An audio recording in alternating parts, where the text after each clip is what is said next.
Hi everyone, this is Michael and this is my response to the questions for Module 3. The first question posed by our classmates is, as the Educational Leadership Scholar, how would you advise community college students on improving faculty scholarship and perceptions within the community?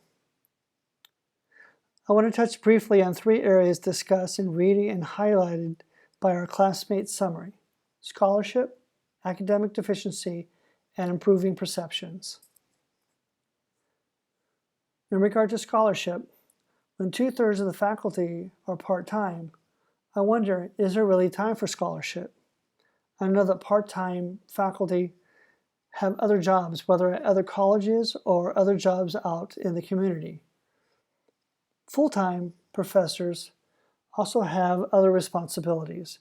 They're often advising or they're acting as chairs or deans at their colleges.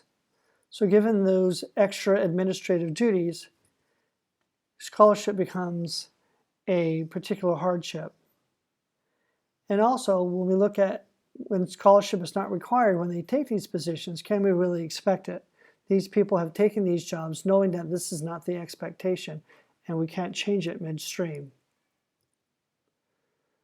In regard to this perception that community college students are academically weak, I wonder, how do we measure that academic performance?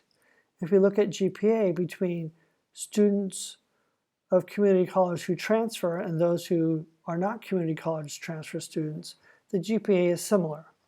2.8 and 2.6 is not really that different. When we look at the graduation rate of community college students who transfer as freshmen, we see at the second and third year graduation rate, community college students do better. When we look at community college students who transfer as sophomores, the second graduation rate is comparable, but by the third and fourth year graduation rate, community college students are significantly behind. Then when we look at college students who transfer as juniors, it is only by the fourth year graduation rate where we begin to see the gap being bridged between the two groups.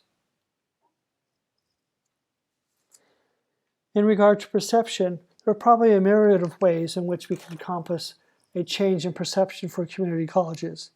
I know that at Brunswick Community College, we've chosen to work with inside, hoping to create ambassadors within the community.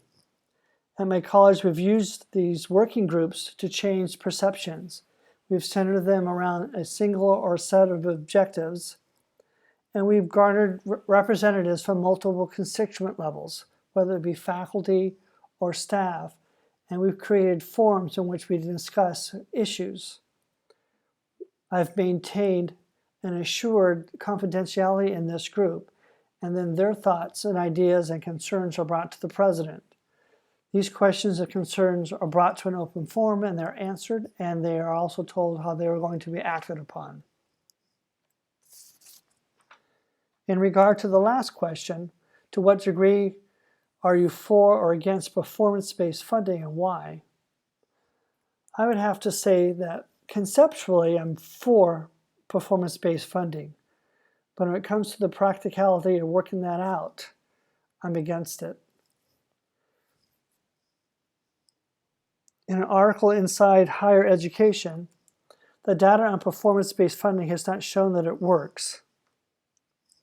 Even the well-known Peter Senge from MIT's Sloan Management School has said that the data used in education is poor. It's fragmented measures with limited validity. In addition, performance measures, when we are used, they are not sustained. When we look at the Cohen, Brower, and Kisker texts, when there were budget surpluses in the 1990s, they began to implement incentives.